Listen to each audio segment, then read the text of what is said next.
Hello everybody, my name is James with True North EV, and I'm coming to you from the beautiful wintry Winnipeg. Today we finally hit actual winter temperatures. It was minus 20 degrees Celsius, which is about minus 4 degrees Fahrenheit. And just so you guys know, my Kona actually still worked. Impressive. You know, with the electrics in the winter, shocking. But I've noticed it does take a massive range hit when you start having actual heat on. I don't actually usually have the heat on after I've preheated the vehicle, so it's not so bad. But when I got like my wife, kids in the car, then I usually have the heat on. Otherwise, even at the minus 20 degrees Celsius, I basically am fine with just the heated seat, heated steering wheel, and I'll turn the fan on occasionally just to kind of defrost the windows. Otherwise, I am fine.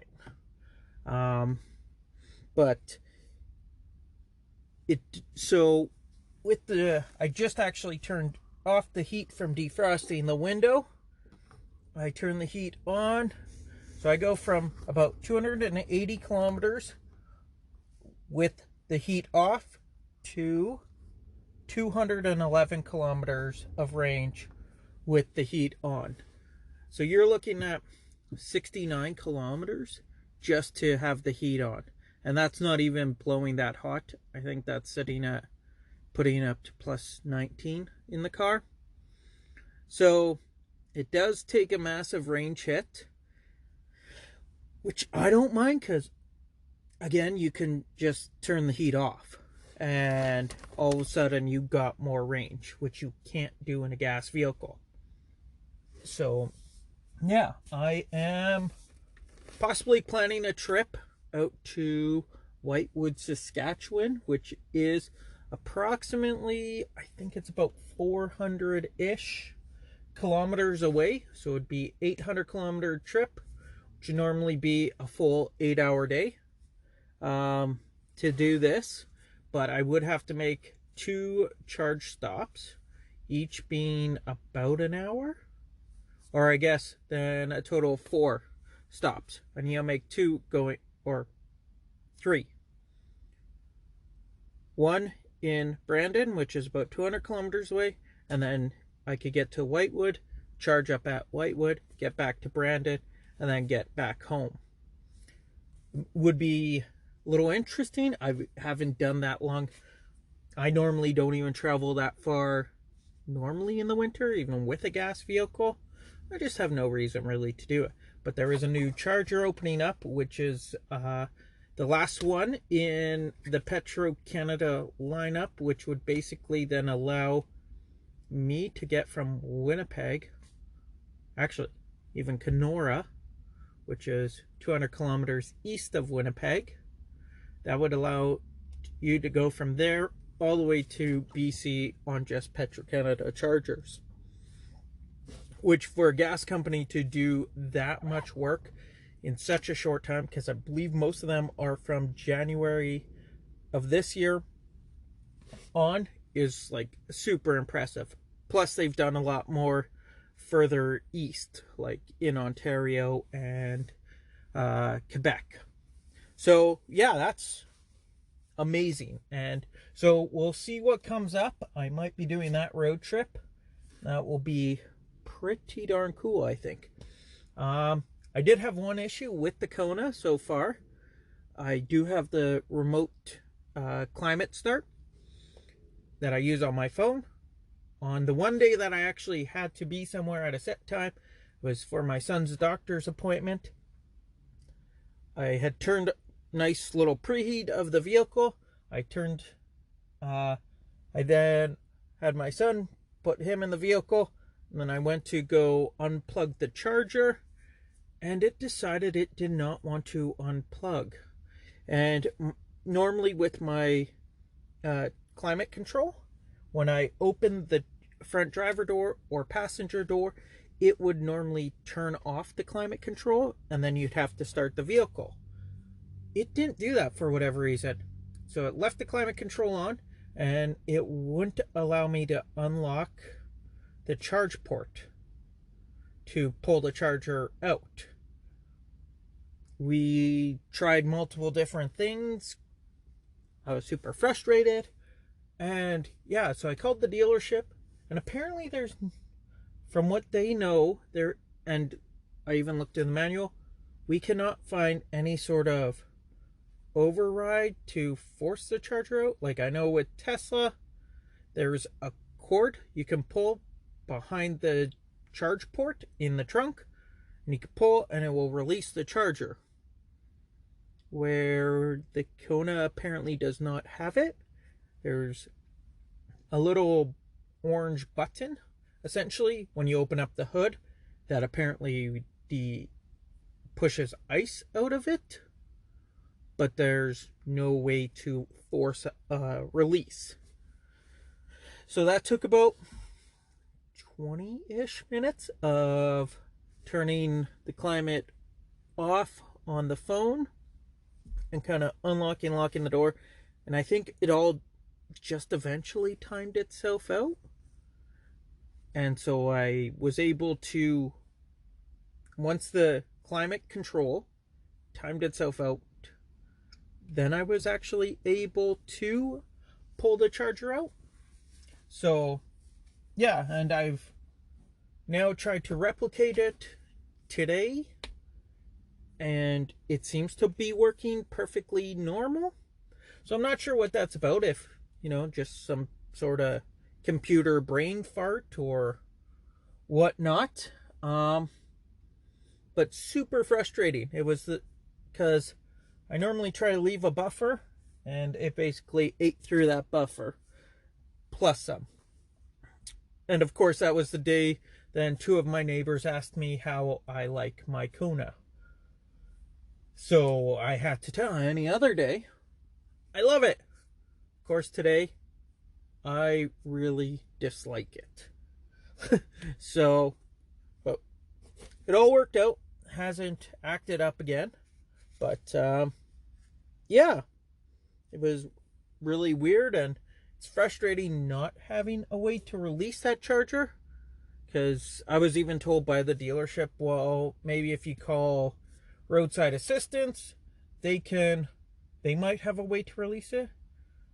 But I would think that a dealership would know of a way to force that release. Like, I can't see roadside assistance knowing a way that a dealership does it. But hey, what do I know? So, other thing I wanted to talk about, I know it's a little late, but the Globe and Mail back in October 1st, 2019 had an article called "These EVs Offer the Most Range for Your Money." So it's basically doing a list from 1 to 7 of essentially the most efficient EV, or I guess for the range, per, I guess, kilometer, because the Globe and Mail is a Canadian deal. So per kilometer, essentially the most expensive to the cheapest. So it's kind of an interesting little article. So the Tesla Model 3 long range actually came in number 7, so 7th cheapest per kilometer, because there is some EVs that aren't actually listed on here. So this is just, I guess, your top 7 least expensive. But so here in Canada, the price for the long range Model 3 is approximately $65,990. And you can't get any of the federal rebates. Canada here, once you get into, I think it's 54,000, after 54,000, you don't qualify for the $5,000 federal rebate. So the long range one would not qualify. But yeah, so it's got, and of course with Tesla it's always changing, but at the time this article was written, it had 499 kilometer range, which equals to $132 per kilometer. Which once you actually start breaking it down to price per kilometer, price per mile, it's actually quite affordable. And it's actually an interesting way to look at it. You don't see very many gas vehicles being done that way, but hey, it's a good way. And but it does have it. The 499 kilometers is actually the longest range out of any of the vehicles that have made the list, which is super impressive that you can get a 500 kilometer vehicle. So yeah, I find that actually not too bad. And that's the all-wheel drive version. That's not the long range rear wheel drive. That's all-wheel drive. But then number 6 was the 2019 Tesla Model 3 Standard Range Plus. That's a 386 kilometer range at $49,990. That's after the $5,000 discount from the federal rebates. So that equates to $130 per kilometer. So Tesla's already made they're in with 2 vehicles, which is impressive. And it shows you that even with the price per kilometer, they are still in their top vehicles. Number 5 was the 2020 Kia Soul EV Limited, which I believe the 2020 Kia Souls have just one battery pack, at least in North America. I know Hyundai in like Europe, I believe India, kind of, I guess, east. Oh, yeah, I believe all of the eastern part of the world. Actually, maybe even in the States. Maybe it's just Canada that has one. But there's the 2 different battery packs, which is the 64 and 34 kilowatt batteries, if I remember correctly. But yeah, for the 2020 Kia Soul EV Limited, it has a range of 383 kilometers, which is right close to that Tesla Model 3 territory. But it's a little bit cheaper, and obviously you're not getting the Tesla perks, essentially. The over-the-air updates, all the computer control on a single screen stuff. But yeah, it's 46,595 kilometers or dollars. So that equates to $122 per kilometer, which is, because it's a Kia though, you might be able to, depending on the dealership, get it even cheaper, which then brings that price per kilometer that much lower. Coming in at number 4, the 2019 Nissan Leaf S Plus. So that's going to be the one with the new bigger battery pack. It's got a range of 363 kilometers, price tag of $39,898 after the $5,000 rebate. So it's actually, for an EV, getting really quite affordable, which is kind of weird to say for a vehicle that's still pretty much $40,000. But it's, I guess you got the Nissan Leaf name that's been around for quite a while. But again, you still have to go to the dealership. There's still their pluses and minuses. I'm not totally sure if the Nissan Leaf Plus actually has the thermal battery management. I believe they finally did, but not totally sure. Coming in at number 3 is your 2019 Chevy Bolt. This is the 2019, not the 2020. So the 2020 actually is now at 417 kilometers, but I don't know if it's actually available yet. The 2019 Chevy Bolt had a range of 383 kilometers, price tag of $39,800, so equates to $104 a kilometer of range. This is at that 300 kilometer mark, you're getting into the range of, you can pretty much go almost anywhere. I know with me, after that 300 kilometers, about 3 hours of driving here in Canada.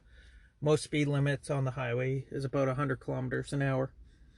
So 3 hours of driving, I kind of want to get out and stretch my legs anyways. So, and plus you got then the little buffer because you'll be on the highway. Number 2 is your 2019 Kia Niro EV. It's kind of similar to the Kona, similar battery pack, a little bigger vehicle, but it gets 385 kilometers range and it sits at $39,995. So a little more than a Chevy Bolt, but you're also getting more room. Plus more range. Yeah, it's only 2 kilometers, but a little more range.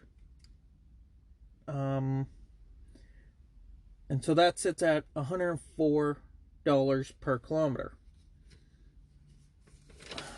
So same as the Chevy Bolt, but you get a little more range and a little more room. And coming in at number 1, you actually have my vehicle, the 2019 Hyundai Kona Electric. It's got 415 kilometers range, which in the summertime I get actually more than that. I've had it rated at almost 500 kilometers, 480, 500. Even driving on the highway, I've gone almost 400 kilometers on a battery. But that price tag sits at $39,999 after the $5,000 rebate. So that brings it to $96 a kilometer. So we're under $100 a kilometer, which then really starts impressing me. And even with what we have now, I can really start seeing how Tesla is going to get that Tesla Cybertruck down to the price of that they're saying, starting at $39,000. Because all the batteries, all the technology is getting so much more affordable. And with Tesla essentially being the one that is the most ahead of the game in that side of it, like, it's going to be really impressive to see in the, call it 10 years, that we have a list like this where I believe all the lowest range on this is 380 kilometers. It's going to be impressive to see, or I guess Nissan Leaf 363 kilometers. It's going to be impressive to see what the next 10 years are going to bring. Like, well, we got the Tesla Cybertruck coming in with 800 kilometers of range in Tesla time, let's call it 3-4 years. With that, it's already been seen out in the wild. So yeah, it's gonna be really cool to see what Ford, GM, Rivian are gonna do to keep up with them. But yeah, I think we're gonna have some interesting time. But I'm gonna sign off for now. We're now getting into the winter season in Winnipeg, as I said. I still have the same tires that came with the vehicle on the Kona. Just I want to know how the vehicle actually handles, actually performs. with the factory tires on. I've never been one to put winter tires on a vehicle that I don't know how it acts. So yeah, so maybe next year we'll do the winter tires. But with now winter actually here, we'll see how this handles actual cold weather, because -4 degrees Fahrenheit, -20 degrees Celsius, that's kind of just our normal temperatures in winter. That's actually even warm side. I personally just have been wearing a hoodie and a t-shirt and today, so it's still to me warm, but I always run on the warmer side, so take that for what it is. But yeah, and I've noticed though with the cold also, my brakes have been making a little more noise, but I think that's just due to the lack of use and probably the cold interacting with that. Regen braking has been off. I guess with the battery, it says that the battery's full so it can't take regen, but I believe it's more the battery's cold and can't take regen. So, because that's even after driving for 20-30 minutes, and I've seen my battery range, my battery percentage dropping, because I'll charge up to 90%, even at 83%, it was saying that the battery is full and can't take any more regen. So I think it's more of just a cold factor. But I do have, what is it? It's called winter mode on, which is battery performance may deteriorate at low temperatures. Using this function to maintain driving and DC charging performance is recommended. However, using this will reduce the driving range. So I might try driving, like I've already had the winter mode on. I might try turning that off because I don't really use much DC charging. So we'll see. I haven't actually seen that even being used in the battery care section. So I might turn it off and see actually how much more range I can get, if any. But yeah, it's actually starting to snow quite nicely here. So with that, guys, I will close this off, and you guys have yourself a great week. Yeah, we'll talk to you later. Also, guys, if you want to get in touch with me, you can shoot me an email at truenorthev@gmail.com. I am on Facebook at True North EV Podcast. So those are the two places you can reach out to me at. And yeah, I regularly check and reply to all emails. I just also want to shout out all these other podcasts that are doing great out there. Kilowatt is the main one that I listen to, so that's a great one. It talks a lot about the different deals, and it's in pretty much the complete opposite climate of me. So they actually have the heat there, where we have the nice cold. Yeah, so you guys have yourself a great week, and I'll talk to you soon. Bye.